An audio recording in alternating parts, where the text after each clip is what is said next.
श्री स्वामी समर्थ. मी प्रांजली. आज नवरात्रीचा दिवस 5वा म्हणजेच 5वी माळ आणि नवरात्रीमध्ये या पंचमी तिथीला खूप जास्त महत्त्व आहे. या पंचमी तिथीला जर आपण 5 दिव्यांचं महादीपदान केलं तर अकाल मृत्यूपासून आपली सुटका होते, मोक्षाची प्राप्ती मिळते, सुख समृद्धी ऐश्वर्याची आपल्याला प्राप्ती होते. त्याचबरोबर आपल्या ज्या काही इच्छा आहेत, मनोकामना आहेत त्या पूर्ण होतात.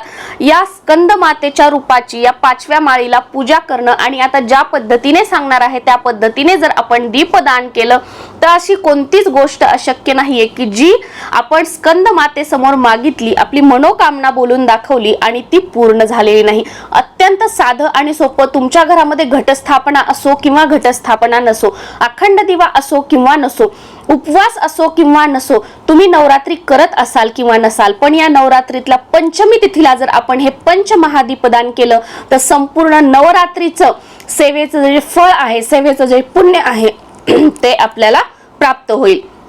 आता बघा, स्कंद माता हे देवीचे 5वे रूप म्हणजे देवीचा 5वा अवतार आहे.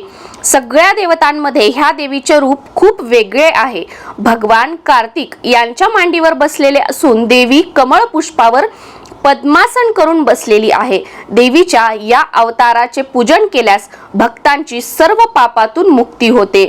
स्कंद मातेच्या उपासनेने भक्तांची इच्छा पूर्ण होते. मृत्यू लोकातच त्याला परम शांती आणि सुखाचा अनुभव मिळतो. त्यासाठी मोक्षाचा मार्ग सोपा होतो. स्कंद मातेच्या उपासनेने भगवान स्कंदाची उपासनाही आपली सफल होते. सूर्यमंडळाची अधिष्ठात्री देवी असल्यामुळे तिच्या भक्ताला अलौकिक तेज प्राप्त होते. आपण एकाग्र मनाने पवित्र होऊन मातेला शरण येण्याचा नक्कीच या पंचमी तिथीला प्रयत्न केला पाहिजे. तर आज संध्याकाळी 6:30 ते 7:30 आपल्याला घटस्थापना असेल तर तिथे समोर अखंड दिवा लावला असेल तर तिथे समोर किंवा देवघरासमोर, एकाच जागी नाही, वेगवेगळ्या जागी मी तुम्हाला पुढे सांगते. तर आपल्याला काय करायचं आहे, एक दीपदान, इच्छापूर्ती दिवा, ज्याला आपण इच्छापूर्ती दिवा, हा दुर्गा मातेसाठी दुर्गा मातेच्या स्कंद माता रूपासाठी एक इच्छापूर्ती दिवा आपल्याला प्रज्वलित करायचा आहे. जो अखंड दिवा आहे तो तर आहेच आहे, त्याबरोबर आपल्याला काय करायचं आहे, 5 कणकेचे दिवे बनवायचे आहेत.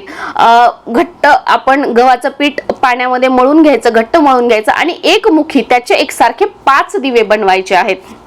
आता हा जो उपाय आहे, ही जी सेवा आहे, हे आपल्याला कणकेच्या दिव्यांचे दिवे जर आपण बनवले आणि त्याचा उपाय केला तर खूप उत्तम आहे. पण ते तुम्हाला शक्य नसेल तर तुम्ही दिवाळीत ज्या आपण मातीच्या पणत्या घेतो त्या घेतल्या तरी चालतील, पण कणकेचे दिवे बघा जमलं तर ते बनवायचे आहेत.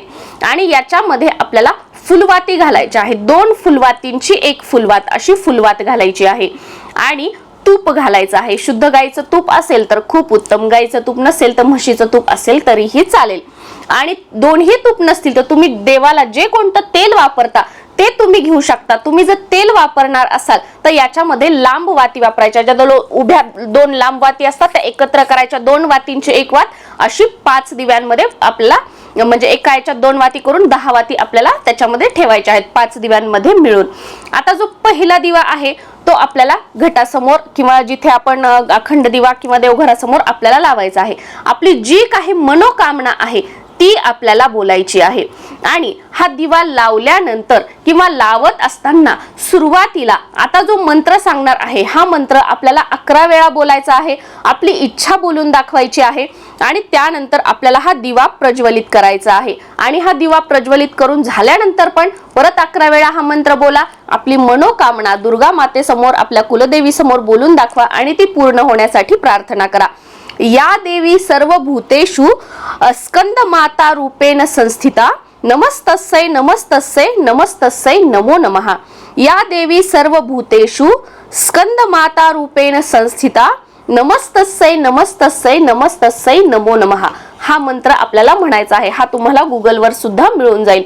PDF मध्ये तुम्ही स्क्रीनशॉट काढून घेऊन तुम्ही जेव्हा ही पूजा करताय त्यावेळेला तुम्ही म्हणू शकता. आता जो दुसरा दिवा आहे तो आपल्याला लावायचा आहे तुळशी मातेसमोर. तुळशी समोर जो आपण दिवा लावणार आहोत त्यामध्ये आपल्याला चिमूटभर हळद टाकायची आहे. आणि तुळशी मातेचं स्मरण करून आपल्याला भगवान विष्णूंचा मंत्र ओम नमो भगवते वासुदेवाय हा 11 वेळा आपल्याला म्हणायचा आहे. दुसरा दिवा झाला इथे.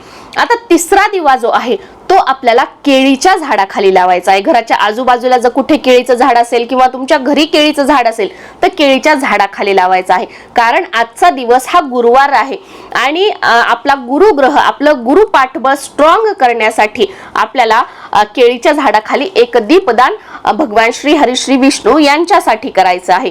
कारण बघा, आपण माता लक्ष्मीच्या मागे धावतो आणि माता पुढे जाते. म्हणजे पैसा आपल्याकडे काही काळ येतो पण तो टिकून राहत नाही, त्याच्यामध्ये वाढ होत नाही. तर पैसा स्थिर राहण्यासाठी, टिकून राहण्यासाठी, पैशामध्ये वाढ होण्यासाठी आपल्याला भगवान श्री हरी श्री विष्णू यांची उपासना करणं गरजेचं आहे. आपल्या कुंडलीतील सर्व ग्रह निगेटिव्ह असतील आणि आपला जो गुरुग्रह आहे तो सकारात्मक असेल, गुरु पाठबळ जर आपलं स्ट्रॉंग असेल, तो त्या सर्व निगेटिव्ह ग्रहांचा जो नकारात्मक प्रभाव आहे तो आपल्या आयुष्यावर हवा तेवढा पडत नाही. का? कारण आपलं गुरु पाठबळ स्ट्रॉंग असतं त्यामुळे. आता हे झाला तिसरा दीपदान. जे चौथा दिवा जो आपल्याला लावायचा आहे तो घराच्या आजूबाजूला जिथे कुठे देवीचं मंदिर असेल, छोटं असू द्या मोठं असू द्या, कुठेही देवीचं मंदिर असेल त्या देवीच्या मंदिरामध्ये आपल्याला एक दिवा लावायचा आहे. आणि जेव्हा आपण देवीच्या मंदिरामध्ये दिवा लावू तेव्हा आपल्या कुलदेवीचा जो कोणता मंत्र असेल तो आपल्याला बोलायचा आहे. कुलदेवीचा तुम्हाला मंत्र माहित नसेल तर आपण 99 मंत्र म्हणू शकतो. ओम एम ह्रीम क्लीम चामुंडाय विच्चे, ओम एम ह्रीम क्लीम चामुंडाय विच्चे हा मंत्र आपण म्हणू शकतो. आता एक आणि शेवटचा दिवा राहिला तो म्हणजे 5वा. हा 5वा दिवा जो आहे तो आपल्याला आपल्या घराच्या मुख्य प्रवेशद्वारासमोर उंबरठ्याच्या बाहेर आपण आपल्या घरामध्ये प्रवेश करताना उजव्या हाताला लावायचा आहे.